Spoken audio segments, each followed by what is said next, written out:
zita rako, kakandiudza ndikati inga zvako.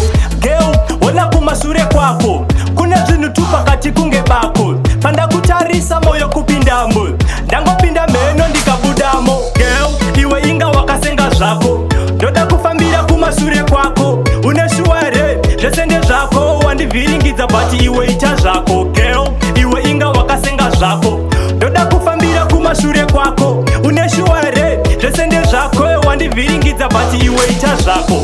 Ona level randakusetera, hora dzega ndakugayira. Hatidyiwe but zvinenge zvinotapira, kumashure kwake koko ndokufarira. Inga wakaipa iwe wakasenga, kunge mukaka ndichakusenga.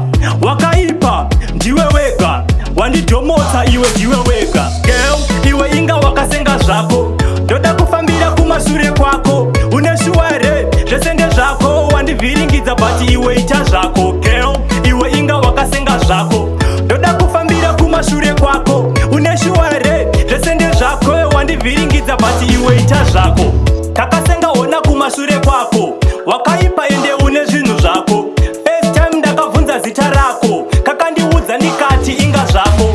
Girl, hona kumashure kwako kune zvinhu tu pakati kunge bako. Pandakutarisa moyo kupindamo, ndangopinda mheno ndikabudamo. Girl, iwe inga wakasenga zvako, ndoda kufambira kumashure kwako. Une shuware zvese ndezvako, wandivhiringidza but iwe ita zvako. Girl, iwe inga wakasenga zvako, ndoda kufambira kumashure kwako. Une shuware zvese ndezvako, wandivhiringidza but iwe ita zvako.